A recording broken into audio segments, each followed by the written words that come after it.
Welcome to this week's episode of Food Bites. It's a continuation of a great discussion I had last week with researcher Cheryl Forchuk, who's done so much digging into the subject of mental health and also of people who are homeless. She's well known in Canada and around the world for the work she has done. In 2017, she was made a member of the Order of Ontario. She has over 5,000 citations to her name. She's pretty remarkable, and she's a London treasure who often goes unknown in our midst. This one I continued on because we were discussing mortality, what it was like for people who were homeless. Many of them were lost or forgotten, though many who died alone. And Cheryl's done a fair bit of work on that, working with things like coroner's reports and other things. And it's such a fantastic opportunity for those of us in London who really support the Health and Homeless Initiative to consider what some of the implications are if we don't get our act together as a community and as a country. Really, the people who are struggling in homelessness have so many challenges that they're having to face. I think we all know that. But it's really understanding what the dire consequences could be if they don't get assistance over a lengthy period of time. Cheryl has worked across the country on this. She's worked in remote regions, she's worked in major cities, she's worked with Indigenous populations, with immigrant populations, and above all, for our purpose, homeless populations. This is important. I mean, I remember, was it a year and a half ago, when it was reported in the media that over 100 people had died who were homeless in London. I think a lot of us it was sad. We knew that it was an ongoing problem, but we didn't know that that could be the end of it for some of these folks.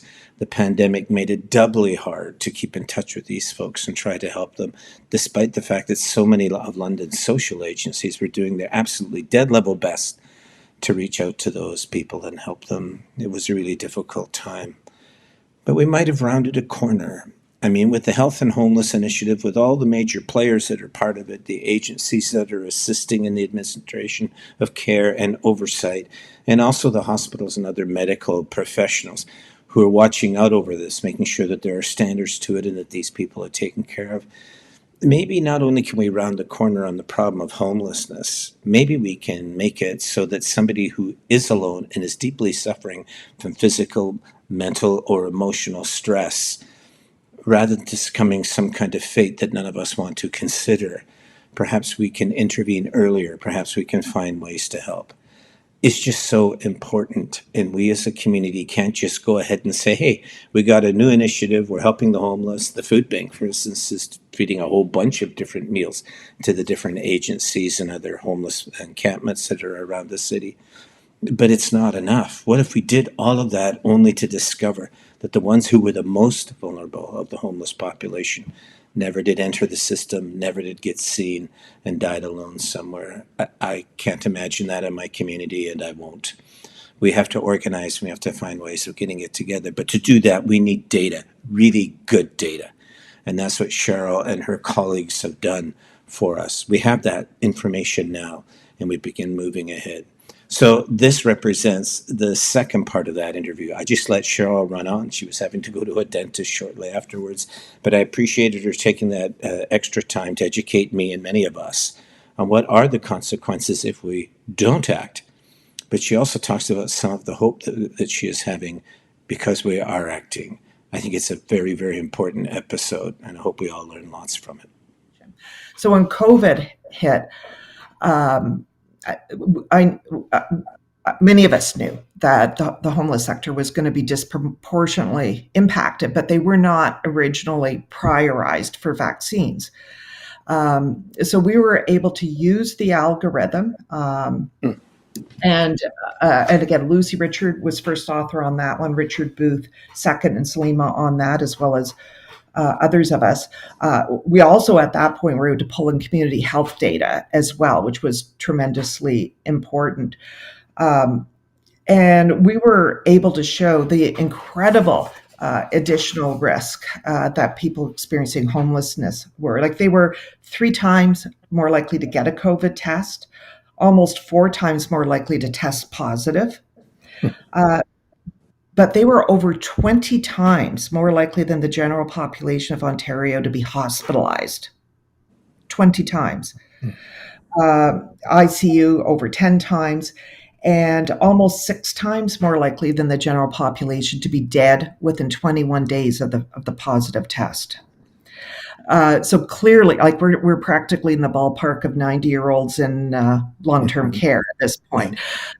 So fortunately, and it was interesting at that time. ICES was giving a priority to anything COVID related, so we were able to very rapidly do this assessment, and then the journals were rapidly publishing. So I think from start to end, it was like a month, which like researchers listening should be sitting down, because you never do a whole paper and get it written and published that fast.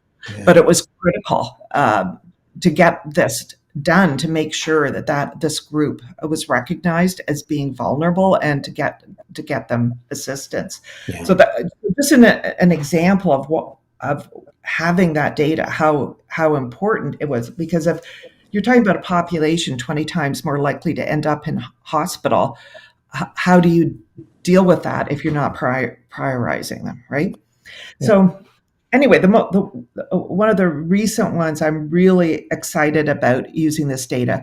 When we went across the country, I mean, we've heard about the opioid crisis, right? We've all heard about this. We know that people talk about it as being kind of like a second pandemic that was happening simultaneously. It's certainly a second healthcare crisis. And when I would talk to people experiencing homelessness over and over again, we'd often hear about their friend that died last week. Sometimes we'd have people that in different communities that had some part-time employment that would actually take time off work to come meet with us and talk about the issues facing people with homelessness in honor of their friend that died last week. Now, their friend could have died for many reasons. It could be suicide. It could be freezing to death. But it could be COVID, right? But the opioid crisis was certainly playing a major role. So it's only 2 weeks tomorrow that this paper came out. And I think you'll have to admit, and the listeners, like when we hear about the opioid crisis and opioid deaths, we know it's like it's blind to housing status, right? Mm-hmm. Like, so when we talk about the problem of the opioid crisis and how to solve it, where have we heard about housing? We know housing is a social determinant of health. We have, just as income is, but we often then don't actually pay attention to it. Yeah. So we will, and one of the people that joined on this paper was Tara Gomes, who has worked a lot with coroner's data. So we were able to pull the coroner data in and look at that. So the one way of looking at that was just a straight thing. How many times on that coroner data did it simply indicate the person was homeless in Ontario? No fixed address. Yep. Right. Yeah. And this is looking at deaths from 2017 to 2021. So it included the period prior to the pandemic as well as the pandemic. So just looking at that alone, 1 in 6 people that died in Ontario in that time period were homeless. So that's amazing. But we wouldn't know. It's just something I want to talk with you about at a later point, because I do think it was the knowledge of it when it finally came out in the press that actually kind of blew the doors off, and everybody suddenly started wanting to do something about homelessness. But it means that they didn't know about it before. Exactly. So that was just the coroner data, like what was written, 1 in 6. Then we looked at our algorithm where we could actually look at the people from that perspective. From the algorithm, do we actually know that they had been homeless within the year, and so that they had this housing security? When we did that, 1 in 3 deaths in Ontario from opiate overdoses. So how and yet we are blind to that. We talk about this opiate crisis all the time. The other really interesting thing, and we've had a lot with opiate, a lot of emphasis on like Narcan, resuscitation efforts. And it's interesting. And in some of our current studies, we're even starting to ask, because I'm interested, I've just been hearing so much about the resuscitation efforts, because what I was hearing on the street, talking to people and in the encampments, when they talk about it, that they had things available to help resuscitate people. But if you're on the street, a lot of this is supposed to be kept roughly at room temperature. Hmm. I can remember a couple people telling me they went to use it and it was frozen. Yeah. Yeah. Right. And the same thing in terms of extreme heat. So one of the things that was also looked at was the resuscitation efforts. And people, if you just look at the general population of Ontario, so like if someone's dead, and someone was with them in attempted resuscitation, the resuscitation failed, obviously, because they're dead. And in the population of Ontario as a whole, it's about 18% is what we found, that somebody was with them, did try to help, but it was unsuccessful. And sometimes people attempt to resuscitate someone that's already dead, right? But they're going to give it a last ditch report. So you would expect that sometimes. When you attempt to resuscitate someone, it's just not possible. But with the homeless population, it was 48%. Yeah. So they actually had someone with them who was actually trying to help, but it didn't work. I did want to interrupt you to say that I was part of outreach teams during the pandemic that was going, especially down by the river, helping homeless folks. And my daughter was often with me. And at one point, we came to a person, and that individual was dead. And because of my firefighter training, nobody knew quite what to do. So, but eventually, nothing could be done until the coroner Yeah, came. right. Which So you is right. still That's the way it attempted. worked. Sorry. Yeah. So you're right. Like you still attempted, even if you think they're dead, you still Yeah. attempt.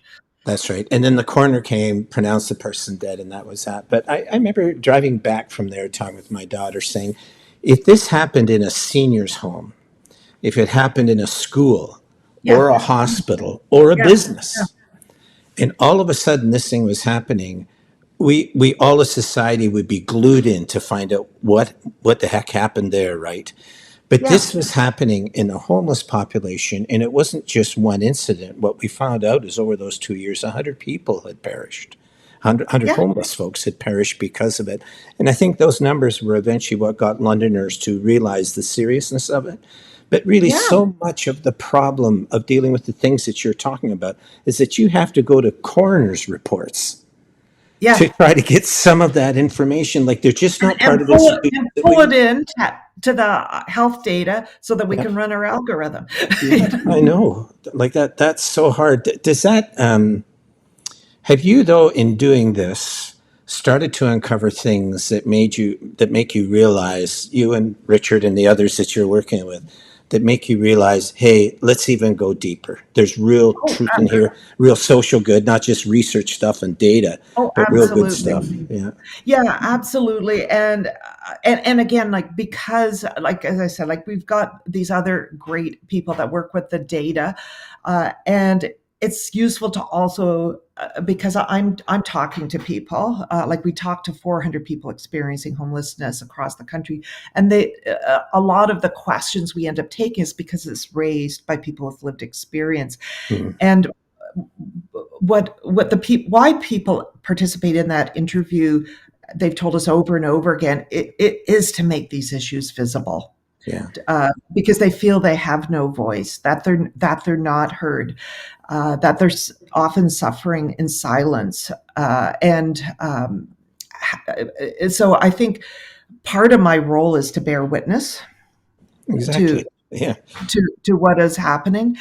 But then bearing witness is not enough. It's an important step, and people, I can remember several communities, people who we had already got our sample and said, "Thank you so much for coming, even though we weren't able to participate. We're just so happy you were here." But bearing witness is also part of that, is to make these issues visible, not just to observe it, but to let people know about it. And as you say, to go deeper. So if people are saying this is happening, can we go back to this data and we have their experience, that we have what they've told us, and also give evidence that that they're speaking truth, that this is happening on a broader level, and many times these can be solvable problems if we can identify the problems for starts. If we know what this baseline information is, we can start then looking at solutions. Yeah, I mean, from my view, I really think the bearing witness is so important, and it's not about the outcomes. You have to bear witness regardless, because the outcomes are up to Mhm. policy, governments, communities. Maybe That's beyond my control. Yeah. But I do think that the idea of advocacy, the idea of doing something about it, is often really hard. For instance, if as I said, if this was happening at a Fortune 500 company, or if it was happening at a hospital, there would be a universal outcry for something to be done about it. So I think we get that. The problem, though, is when we finally get the data around the homeless piece, the very things that you've been talking to, which are so awesome. We don't hear these things. They're really awesome. But by the time public policy responds to that bit of data, which is very Yeah, current right now, but they're still responding to data from 5 years ago. That's often what happens, and I know that because I've been in Ottawa on yeah, those yeah. issues. You've been there. But do you find it frustrating that you present new data, but the policy mechanisms of government are open to points of view, partisanship, maybe an election that's coming up, all of those kind of things? I realize the bureaucracy and deputy ministers and others, they're always on these things and they're looking at them. But the political masters often have other things that they're preoccupied with. And it must be really hard when you come out with current data, as current as yours is right now, even the coroner stuff or the provincial stuff. And yet, you know very well that when you take it to Ottawa, it could be years before there's a response. Do you Yeah. feel that that's true? And if you Um, do, how do you feel you can change that? you know what? I'm an optimist. I couldn't work in this area without having some optimism. Yeah. I think you are too. So two things. I mean, the one of the things I was most thrilled that that facts when we did showing the risk 3 days after that paper came out.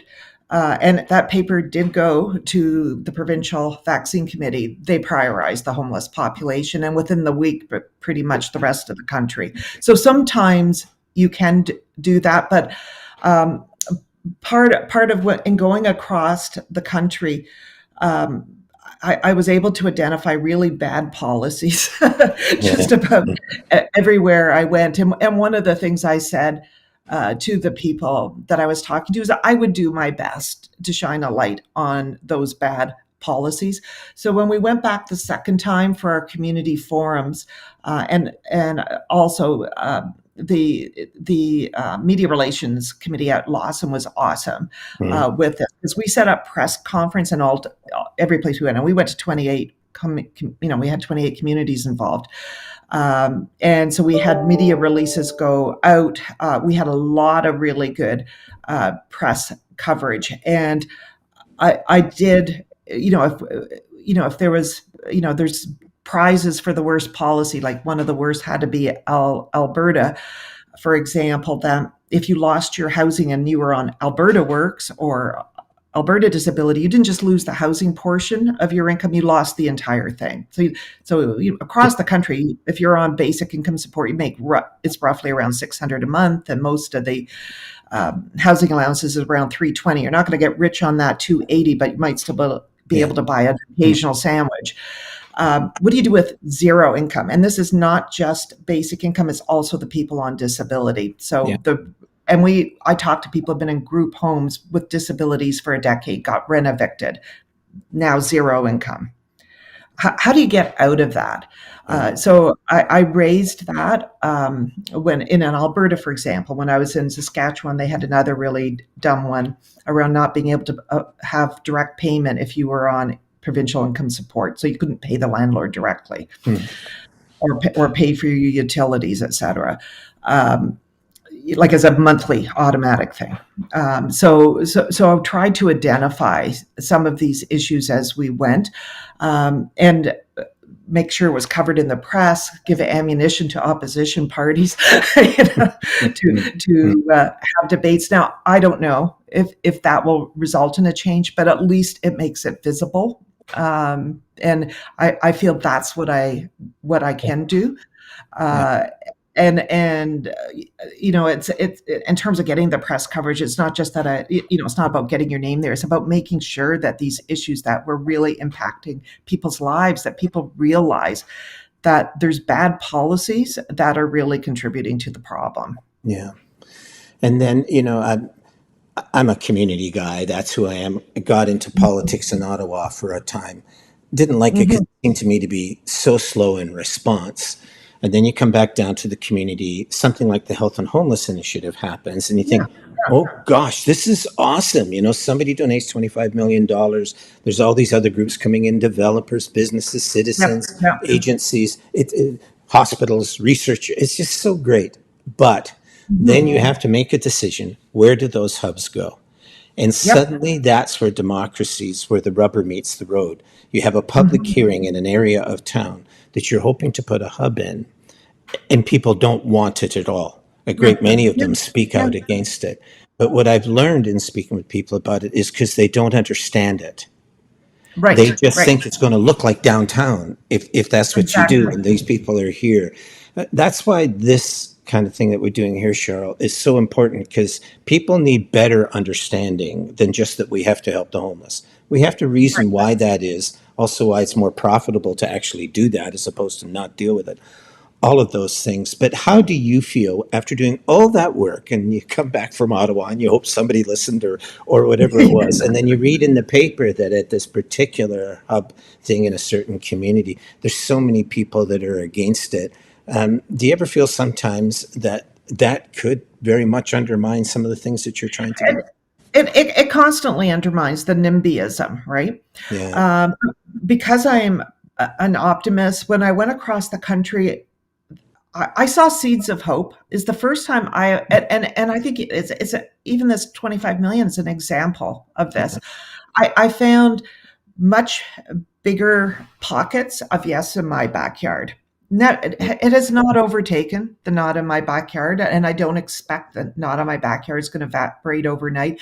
Honestly, it's been so much part of it. I expect it, so I find encouragement from the yes in my backyard and say let's capitalize and build on that. I've seen people more recognize people experiencing homeless as neighbors, as people. Uh, I mean, we of the 400 people we interviewed, about 16% had their first episode of homelessness during the pandemic, and I think that people often really began to see that they were neighbors. I think it's going to take a long time to overtake that more negative view, but we have to fan the fires on these people who are saying, yes, these are my neighbors. Yes, these are people. Um, the, I can't remember if I mentioned last time the first time this happened when we went to the communities. I couldn't believe my ears. I kept saying, "Explain this again." I think I've heard wrong. And they had this Facebook page, and we went and joined their weekly meetings. I couldn't believe what I was hearing, and it was a community that noticed people were sleeping in their cars Yes, you overnight. talked about this. It's Yeah, fascinating. I remember. yeah, Remind yeah. us. Remind us. Yeah. And so the usual go-to is call the police and say, get them out of here. Yeah. And this community was instead saying, let's see what we can do. And they were leaving notes on on the windshields, and they had it organized to go to different places for a shower, et cetera, to have people there, other neighbors to make safe. But we found that in 3 communities, and none of the communities knew about each other. But like, I was shocked because that is just like people were recognizing people as people, neighbors and neighbors recognize Mm. how vulnerable we all can be. I think during the pandemic, many people lost their jobs, many people were vulnerable, etc. So I think we have to accept that there will be some NIMBYism, do what we can in terms of education, but really fan the fires on these grassroots Yeah. movements. We do have them in London, where we have them in many places where people are saying this is not right, and I care. Yeah. Yeah. It seems to me what you're saying is really hopeful. And I know from people that I talk with about it, the problem with many of us is that we are Canadians. So we go to a public meeting and suddenly somebody stands up, and I know we call it NIMBYism, but oftentimes it's because they don't understand the data. They don't have the Mhm. data. They don't Yeah. understand what that population will be, how that will be and how they'll be treated. But at the same time, I think that they're afraid to speak up at those public meetings. And then there's the responsibility of the media in that. And I really credit the Yeah, media in London absolutely. with blowing the doors off, as I said earlier. This is awesome. But they might go to a public meeting and they'll cover the story of the two or three people that are really don't want it in their neighborhood, and they Yeah, give the news yeah. why. And if We want someone else equal is, views. that's right. So we really need the media to do it as well. But it's a unfortunate thing that something like this, that it's so important. Even if I was at a meeting like that, and I've been to a couple, even if I was at them, I'd be hesitant to speak up in case I added to the toxicity of the meeting Mhm. itself. So somehow we have to get through that fog of ignorance that we all Mhm. have, and find a way Mhm. for the sake of our vulnerable citizens to do better. I don't know. It just it worries me, and yet at the same time, when I hear you say you go across the country and you hear this kind of stuff, it really does ring with what I have experienced with people. Yeah. That overall they want to see it fixed and they want something done about it, but unfortunately, the squeaky wheel gets the oil, right? Mhm. Yeah, so we have to squeak a bit more on the other side. Yeah. But I do think we have to squeak knowledgeably. I think that's so Mhm. important. Like you're saying stuff here, and that I think that most of us who are involved in the homeless thing are really thinking about London, the hubs and those kind of things. Mhm. You're helping us to understand just how vast this is, right? And, Yeah. and the numbers and other things, but also that having those numbers, we can now take those things to Ottawa, to Queen's Park, Yeah. whatever, City Hall, and deal with these numbers now so that we have something that's Yeah. accurate. That is And hopeful, just having the information.